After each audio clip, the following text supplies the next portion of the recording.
Ya, Anda kembali lagi dalam spesial dialog masih dengan Bapak Freddy dan juga Ibu Esti. Pak Freddy, tadi kita sedikit bertanya tentang ada beberapa 3 dokumen yang akan dikeluarkan dalam Konferensi Asia Afrika untuk kali ini. Nah, ini kalau dibalik lagi ke Indonesia sendiri terkait dengan adakah memang agenda pokok terkait yang ingin dibahas khusus atau memanfaatkan momentum dari KAA 2015 ini? Jelas ada, karena sekali lagi pertama peringatan ke-60 Konferensi Asia Afrika ini barangkali adalah debut pertama pemerintahan Jokowi di forum internasional dengan host Indonesia. Artinya seluruh persiapan termasuk substansi dipersiapkan oleh Indonesia. Bahkan Bapak Jokowi juga turun langsung kemarin melihat. Itu gladi bersih dan besok juga masih ada gladi bersih di Jakarta. Jadi ini adalah komitmen kita yang pertama, bagaimana eksistensi pemerintah Indonesia di dalam pergaulan diplomasi internasional.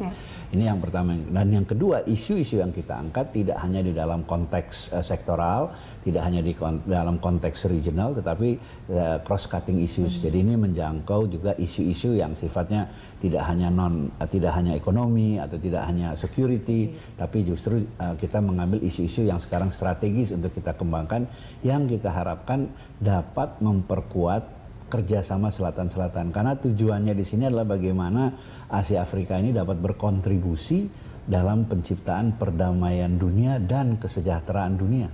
Jadi dua konteks ini ya, South-South cooperation to enhance peace and welfare of the people, ini menjadi sangat penting untuk agendanya, apakah mewakili kepentingan kedua benua tersebut. Ya, tentunya kita lihat kedua benua tersebut adalah memiliki prinsip yang berbeda-beda pastinya. Betul. Dan ideologi yang berbeda-beda dari seluruh negara. Betul. Dan bagaimana caranya untuk memasukkan ketiga dokumen ini, tentunya ini adalah jadi PR dari KAA-nya ya. Betul, ya. Nah, oke, kita beralih ke tahapan acara. Ini dari tanggal 19 sampai dengan 24 April ya. Ini sampai dengan 23 nanti ada keputusan, dan 24 akan ada side event. Dan di sini ada Bu Esti, kalau kita berbicara mengenai side event, apa yang akan berbeda di tahun ini mungkin?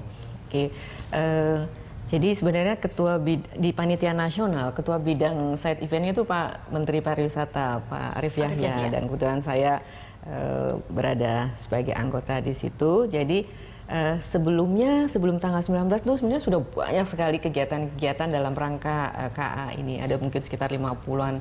Dan seperti Pak Freddy sampaikan, ini tidak hanya dari pemerintah, tapi masyarakat juga. Ada keikutsertaan masyarakat di dalam meramaikan. Jadi ini sebenarnya bukan milik pemerintah, jadi milik kita semua, bagaimana untuk mensukseskan ini, bagaimana kita welcoming. Dan yang memang kita koordinasikan untuk side event yang cukup besar ada sekitar 19, dan itu berlangsung antara di Jakarta dan di Bandung. Dan nanti dalam waktu dekat ini tanggal 19 yang seperti tadi Pak Freddy bilang kan, yang ini merupakan partisipasi dari masyarakat. Jadi ada mungkin kita terkenal dengan ini ya, musisi kita slang gitu. Nah, itu akan pentas dengan tema yang prosperity, peace without drug. Nah, jadi kalau kita lihat memang seberapa besar sih nanti akhirnya dampak ataupun pengaruh dari KAA ini untuk tidak jauh-jauh deh ke Bandung sendiri itu nanti akan seperti apa?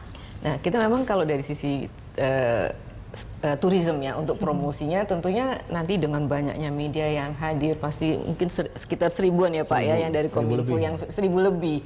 Nah, itu tidak hanya dari dalam negeri, tapi kan dari internasional, pasti exposure-nya, value-nya di media, value-nya pasti luar biasa. Mungkin kalau dinilai bisa triliunan gitu. Belum lagi dari sisi tourism.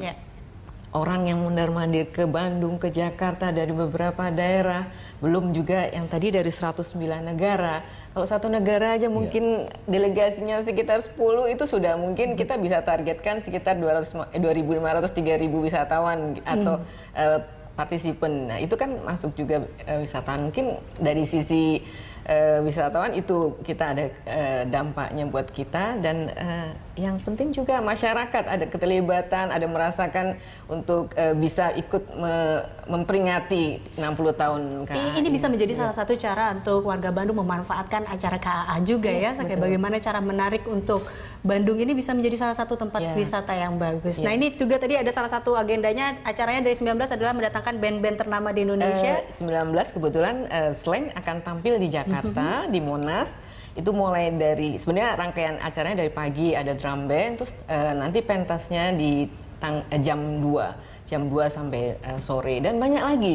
Karena dari kementerian-kementerian lain, dari Kemlu, dari lingkungan dan kehutanan, bahkan ada yang kaitannya dengan lingkungan, kita akan juga melepas liarkan owa Jawa pada tangan. Tapi itu nanti di Gunung Malabar, jadi live streaming live streaming. Jadi Pak Jokowi akan melepas liarkan 2 pasang owa Jawa di Gunung. Apalagi program-programnya, nanti tahan dulu Pak Freddy dan juga Bu Esti, kita akan lanjutkan ya terkait dengan ini, dan spesial dialog masih akan kembali pemirsa sesaat lagi.